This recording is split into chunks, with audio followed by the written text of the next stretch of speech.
불의 고리. 자기 주위에 있는 모든 것을 활용하는 전략을 개발하라.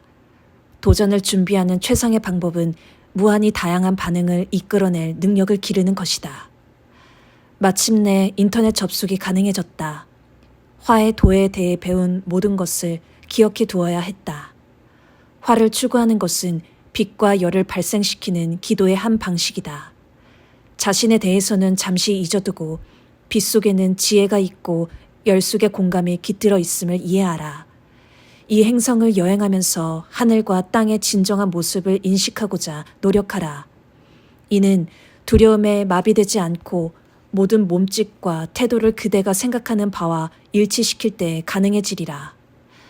누군가 문을 두드린다. 나는 너무 몰두하고 있던 터라 무슨 일인지 이해하는데 시간이 걸린다. 처음에는 아무 대답도 하지 말까 하는 충동이 일어났다. 급한 문제일 수도 있다는 생각이 든다. 이 시간에 남을 깨울 강심장이 누가 있겠는가? 문을 향해 가는 동안 그럴 강심장을 가지고도 남을 사람이 하나 있다는 생각이 머리를 스친다. 힐라리 밖에 서 있다.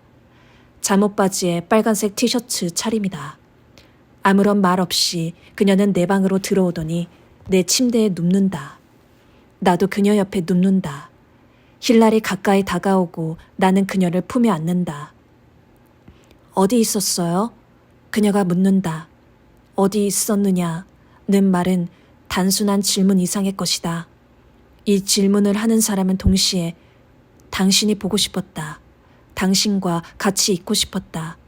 앞으로는 가는 곳을 내게 말하고 다녀라. 라고 말하는 것이다. 나는 아무 대답도 하지 않고 그녀의 머리만 쓰다듬는다. 타티아나에게 전화를 해서 오후를 함께 보냈어요.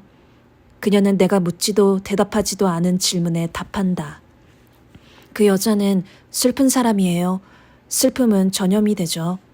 내게 말하기를 쌍둥이 언니가 있는데 마약 중독자인데다 직업도 정상적인 애정관계도 오래 유지하지 못하는 사람이래요.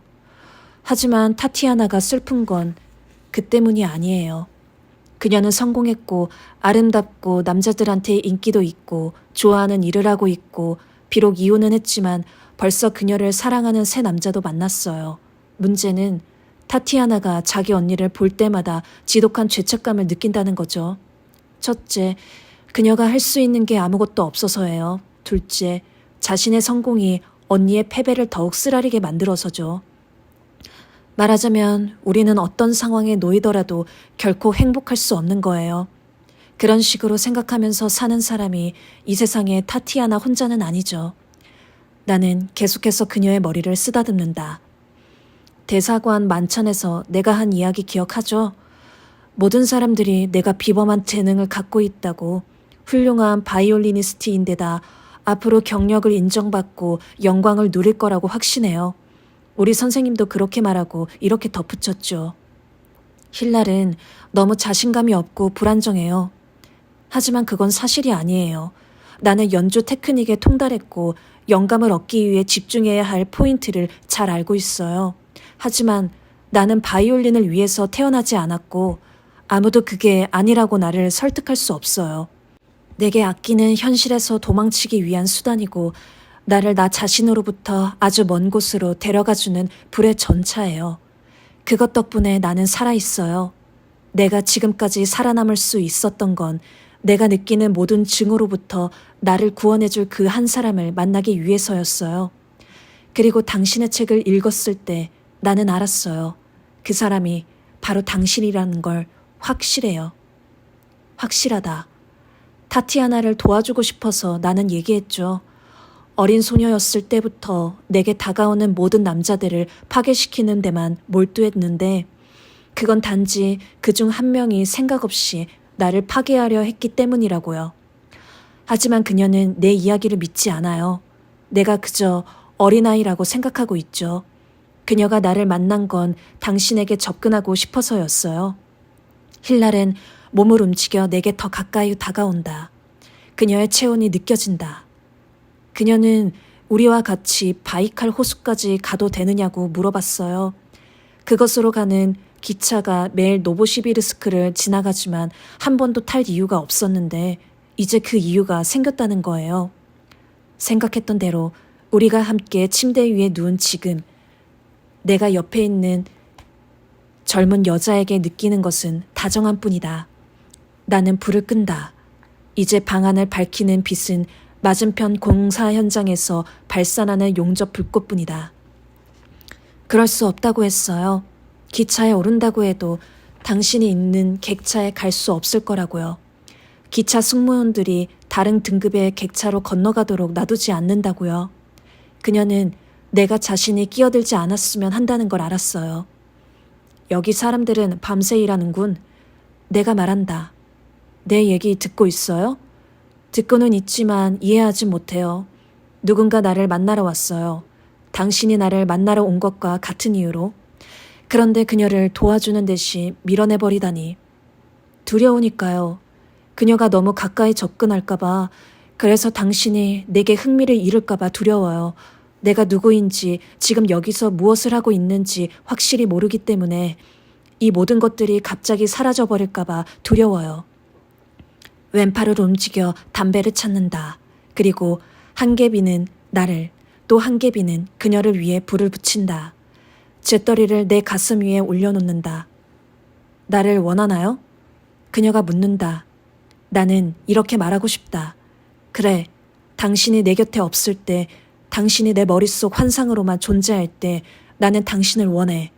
오늘 거의 1시간 동안 아이키도 대련을 하면서 당신의 몸을, 당신의 다리를, 당신의 가슴을 생각하느라 정작 대련에는 아주 적은 양의 에너지밖에 소모하지 못했어요.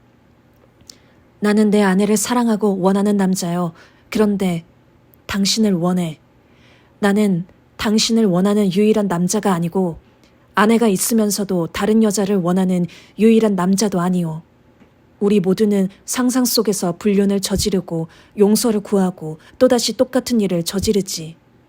내가 당신을 품에 안고 있으면서도 당신 몸을 만지지 않는 것은 죄가 두려워서가 아니야.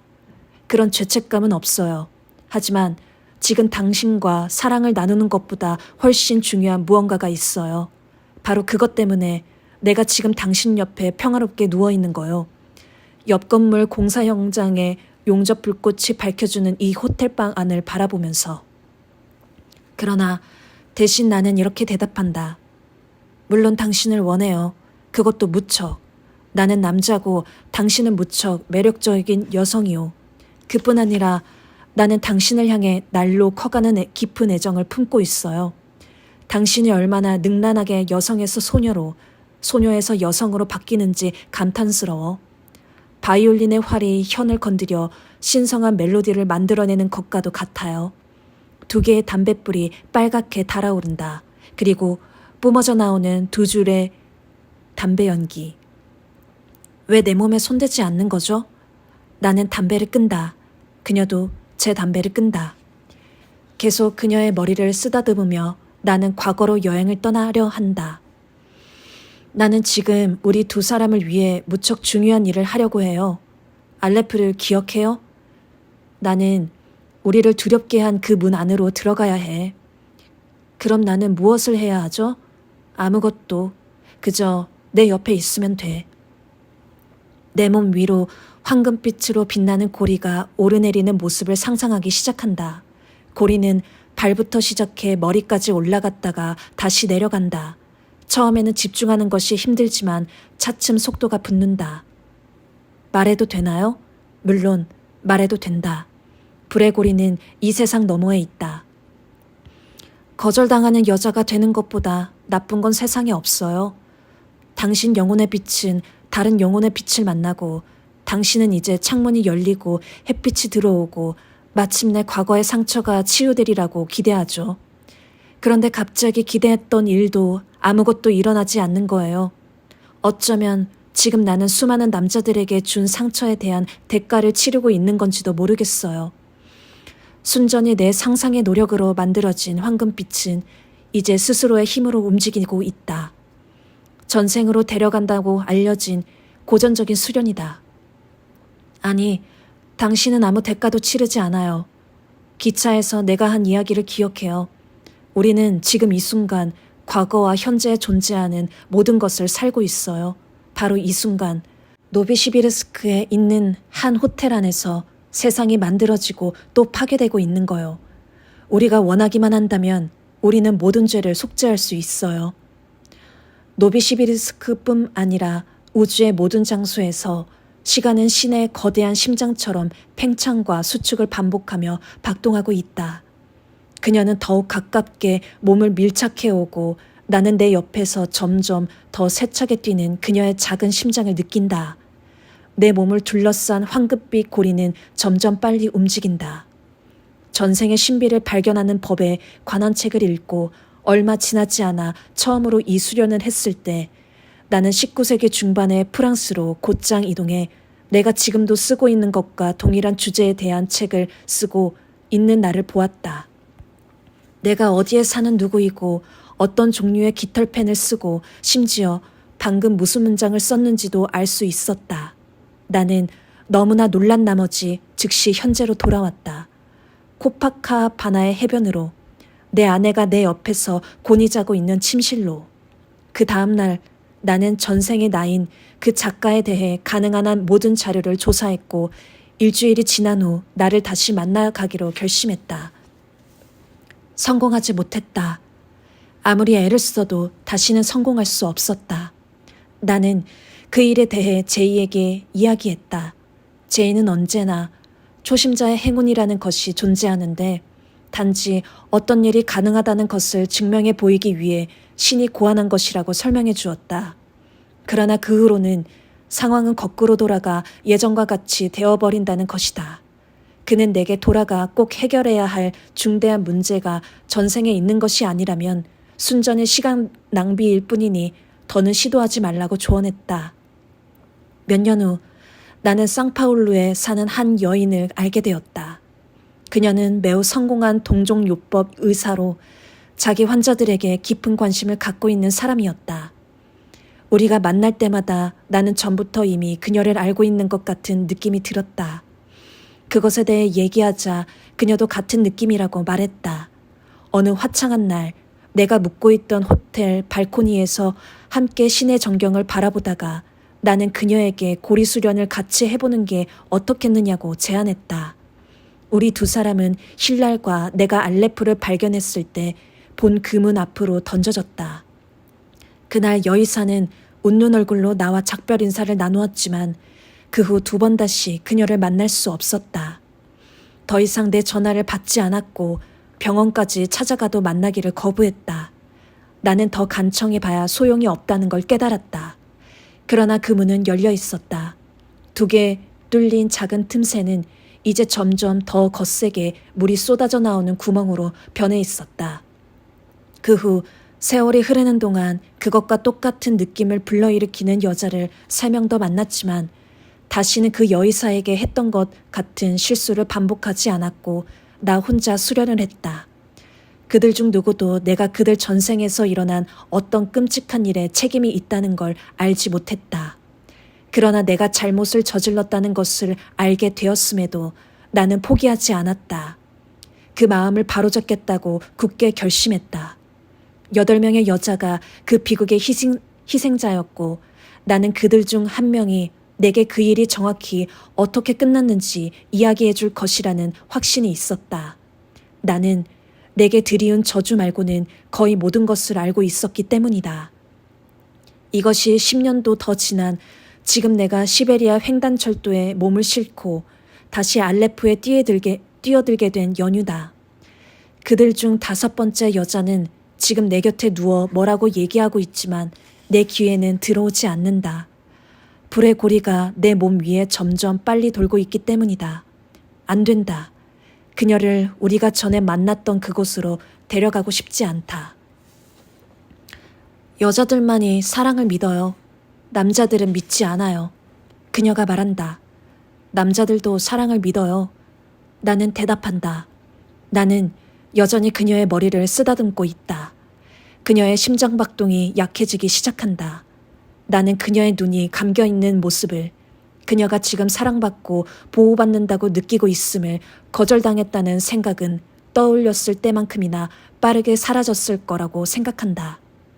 그녀의 호흡이 점점 느려진다. 그녀는 다시 몸을 뒤척이는데 이번에는 좀 더 편안하게 눕기 위해서다. 나도 몸을 움직여 가슴에서 잿더리를 치워 머리맡 탁자 위에 놓는다. 그리고 몸을 돌려 그녀를 품에 안는다. 이제 황급빛 고리는 믿을 수 없으리라 만큼 빠른 속도로 내 발에서 머리로, 머리에서 발로 오르내리고 있다. 그리고 갑자기 내 주변 공기가 진동하는 것이 느껴진다. 마치 무언가가 폭발한 것처럼. 안경이 흐릿하다. 손톱은 지저분하다. 촛불빛이 간신히 주위를 밝힐 정도밖에 안 되지만 내가 입고 있는 투박하고 조잡한 옷의 소매자락은 볼 수 있다. 내 앞에는 편지 하나가 놓여 있다. 항상 같은 편지다. 1492년 7월 11일 코르도바. 형제여, 우리에게 남은 무기가 별로 없다.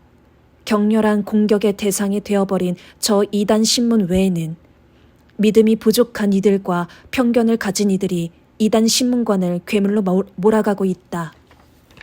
소위 말하는 종교개혁이라는 것이 가정에서의 분란과 거리에서의 소요를 부추기고 그리스도 법정의 명예를 훼손하고 고문을 일삼는 야만 집단이라며 법정을 비난하고 있는 이 어렵고 민감한 시기에 우리는 지도자다.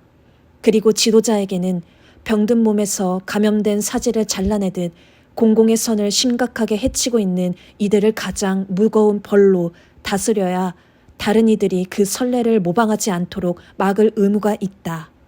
그런 이유로 끈질기게 이단을 설파하며 수많은 영혼들을 지옥불에 떨어지게 하는 자들에게 사형을 언도하는 것이야말로 합당한 일이다. 이 여자들은 자신들의 그릇된 신앙의 독을 퍼뜨리고 악마 숭배의 세욕을 설파할 전적인 자유가 있다고 생각하고 있다. 마녀, 이것이 이들의 정체다. 영적 처벌만으로는 충분하지 않다. 대부분의 사람들은 이들을 제대로 이해하지 못하고 있다.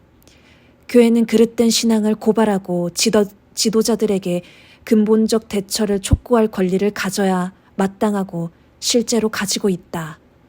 이 여자들은 남편과 아내를, 형제와 자매를, 부모와 자식 사이를 갈라놓으려고 온 자들이다. 물론 교회는 언제나 용서할 준비가 되어 있는 자애로운 어머니 같은 존재다. 우리의 유일한 걱정은 어떻게 이들을 참회시켜 정화된 영혼으로 조물주 앞에 인도하느냐는 것이다. 그들이 자신들의 의식과 음모, 그리고 마을을 혼돈과 무질서로 몰아넣은 마법을 제 입으로 고백할 때까지 교회는 마치 그리스도의 계시를 받은 말씀이 깃든 신성한 기술을 행하듯 엄정하게 형벌을 가해야 한다. 올해 우리는 그리스도의 승리의 팔이 인도해 주신 덕분에 이슬람교도들을 아프리카의 젖끝까지 몰아내는 데 성공했다. 그들은 유럽을 거의 장악할 뻔했으나 신앙이 우리를 도와주었고 우리는 모든 전투에서 승리했다. 유대인들 역시 도망쳤고 여기 남은 자들은 무력으로라도 개종될 것이다. 유대인과 무어인들보다 더 나쁜 것은 그리스도를 믿는다고 말하면서 우리의 등에 칼을 꽂은 이들의 배신이다.